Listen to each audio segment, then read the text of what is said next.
Shalom, salam sejahtera bagi Bapak Ibu Saudara-saudara anak-anak yang dikasih oleh Tuhan Yesus Kristus.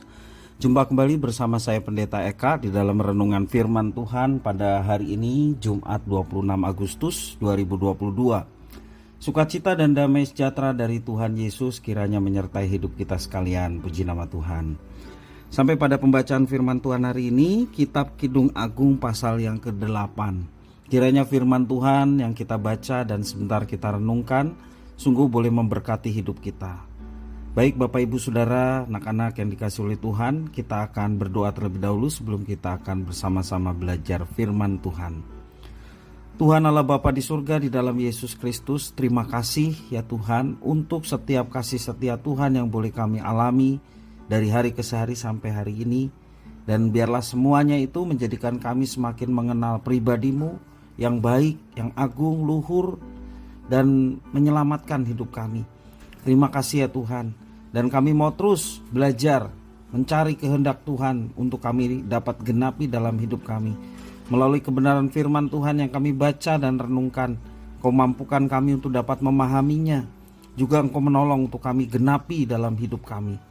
Terima kasih Bapa, inilah diri kami. Kami sedia untuk belajar menerapkan firman Tuhan. Demi nama Tuhan Yesus Kristus kami berdoa. Haleluya. Amin.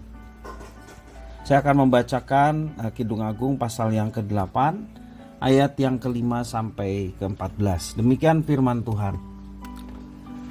Siapakah dia yang muncul dari padang gurun, yang bersandar pada kekasihnya? Di bawah pohon apel kubangunkan engkau. Di sanalah ibumu telah mengandung engkau. Di sanalah ia mengandung dan melahirkan engkau. Taruhlah aku seperti materai pada hatimu, seperti materai pada lenganmu. Karena cinta kuat seperti maut, kegairahan gigih seperti dunia orang mati. Nyalanya seperti nyala api, seperti nyala api Tuhan. Air yang banyak tak dapat memadamkan cinta. Sungai-sungai tak dapat menghanyutkannya. Sekalipun orang memberi segala harta benda rumahnya untuk cinta, namun ia pasti akan dihina. Kami mempunyai seorang adik perempuan yang belum mempunyai buah dada. Apakah yang akan kami perbuat dengan adik perempuan kami pada hari ia dipinang? Bila ia tembok, akan kami dirikan atap perak di atasnya. Bila ia pintu, akan kami palangi dia dengan palang kayu aras. Aku adalah suatu tembok, dan buah dadaku bagaikan menara. Dalam matanya ketika itu aku bagaikan orang yang telah mendapat kebahagiaan. Salomo mempunyai kebun anggur di Baal Hamon. Diserahkannya kebun anggur itu kepada para penjaga. Masing-masing memberikan 1000 keping perak untuk hasilnya. Kebun anggurku yang punyaku sendiri ada di hadapanku. Bagimulah 1000 keping itu, Raja Salomo. Dan 200 bagi orang-orang yang menjaga hasilnya. Hai penghuni kebun, teman-teman memperhatikan suaramu. Perdengarkanlah itu kepadaku. Cepat kekasihku. Berlakulah seperti kijang atau seperti anak rusa di atas gunung-gunung tanaman rempah-rempah.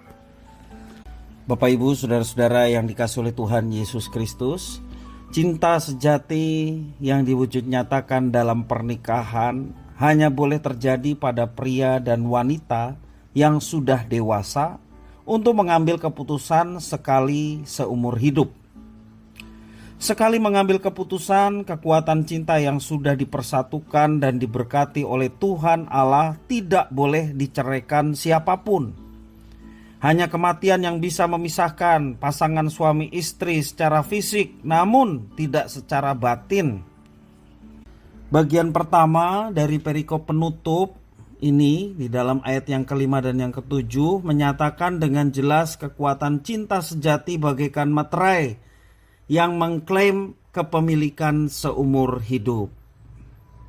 Seperti kematian pasti menjemput semua orang, cepat atau lambat, demikian cinta sejati pasti mempersatukan pasangan suami istri apapun penghalangnya. Orang yang mencoba membeli cinta dan membelokkan kesetiaan akan gigit jari, dikatakan ayat yang ke-7 bagian B. Kedewasaan merupakan kata kunci dalam pernikahan.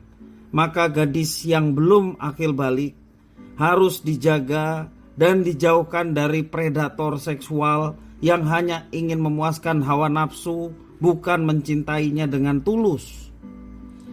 Hanya wanita dewasa fisik dan rohani yang berani mengambil keputusan untuk menikah dan tidak kecewa oleh karena keputusannya itu. Ada nama Salomo kembali dikumandangkan pada bagian menjelang akhir, yakni ayat yang ke-11 dan 12. Dan seolah-olah menjadi ingatan bahwa kekayaan sebesar yang dimiliki Salomo tidaklah berarti segala-galanya. Karena justru pasangan suami istri yang saling memiliki dengan cinta yang tulus itu melebihi kekayaan apapun, termasuk kekayaan sang raja. Kebahagiaannya langgeng, melampaui harta yang bisa hilang dalam sekejap. Bapak Ibu, saudara-saudara yang dikasihi oleh Tuhan Yesus Kristus, penutup Kidung Agung seolah drama yang terbuka di masa depan. Sesaat sebelum layar menutup panggung, sepasang kekasih itu saling bersahutan. Adegan terakhir seolah mengisyaratkan demikianlah seharusnya pasangan suami istri menjalankan hidup pernikahan dengan bersahut-sahutan. Maksudnya kita saling memuji satu dengan yang lain. Ada upaya membangun kepercayaan antara suami dan istri. Saling menguatkan dan meneguhkan. Dan bergandengan tangan untuk kebahagiaan yang telah Tuhan sediakan bagi setiap pasangan suami istri yang hidup takut akan Tuhan. Bapak Ibu saudara-saudara, pesan moral yang kita dapatkan di dalam kitab Kidung Agung ini, marilah kita bersahut-sahutan, saling menjaga kepercayaan, saling memuji satu dengan yang lain. Jangan justru saling menghujat, saling menista, saling menjatuhkan, perang mulut, dan lain sebagainya. Kita harus menumbuhkan cinta kasih di antara suami dan istri. Dari situlah terpancar kehidupan di mana Tuhan menganalogikan hubungan suami dan istri bagikan Tuhan dengan jemaatnya.